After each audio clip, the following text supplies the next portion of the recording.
ramai orang tersalah sangka tentang maksud ketenangan dalam hidup. Selalu orang mengaitkan ketenangan itu, walaupun mengaitkan ketenangan itu dengan faktor harta, dengan faktor kekayaan. Walaupun itu boleh menjadi penyumbang, tetapi itu bukan segala-galanya. Betapa ramai orang yang berada dalam rumah yang besar, tidur di atas katil yang empuk, tetapi dia tidak lebih enak ataupun lenanya tidak nyenyak. Bahkan ada orang yang tidur di pondok buruk, kadang-kadang dia lebih lena daripada kita. Ada orang yang berada di hadapannya hidangan yang hebat, lauk pauk yang bagus, tetapi lidahnya tidak enak. Lebih enak lagi orang yang makan kadang-kadang dengan 1-2 mata lauk, tapi dia lebih sedap dan selesa makannya. Kata hamba, lihatlah bagaimana Allah membagi-bagikan nikmat.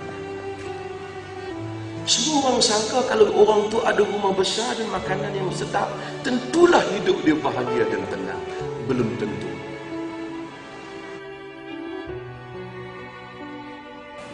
Jika Allah hendak memberikan kebahagiaan kepada seseorang, dia tidak boleh ditahan oleh apa-apa tangan sekalipun.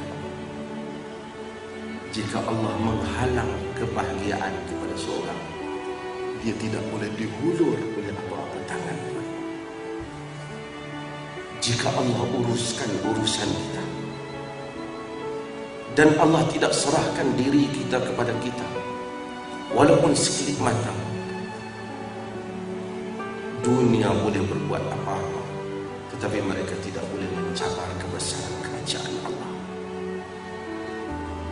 Jika Allah mengatur untuk kita apa yang orang sangka tewas, kita akan melihat kemenangan dari sesungguhnya.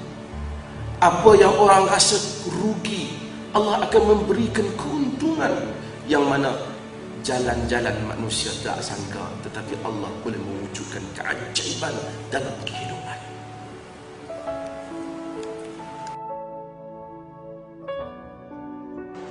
Tuan-tuan tengoklah dunia ni.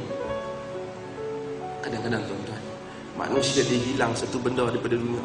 Kadang-kadang macam dia hilang segala-galanya. Saya nak sebut tuan-tuan, berapa banyak dalam hidup tuan-tuan dah lalui keperitan hidup. Cuba ingat, ketika kita kena keperitan, kita rasa kita tidak dapat keluar daripadanya. Tapi hari ini Allah telah keluarkan kita berada dalam keadaan yang baik. Ketika kita ditimpa musibah tertentu, kita kata habislah aku kali ini.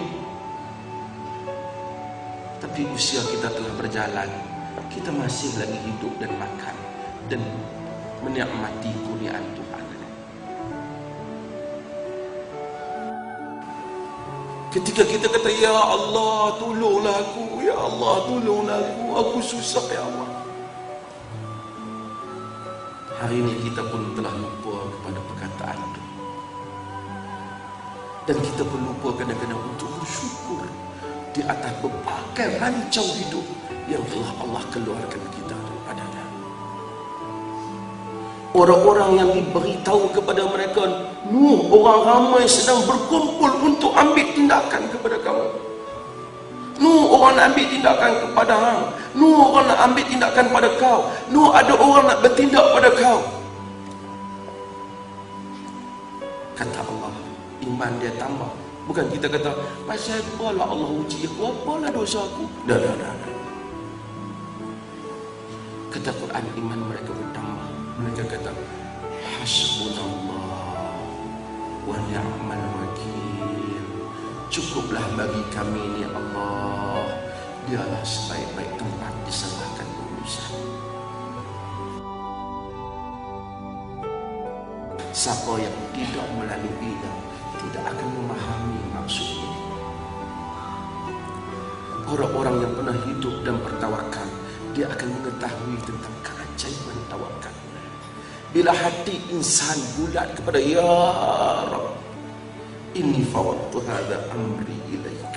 Ya Allah, aku serahkan urusan ini kepadamu ya Allah.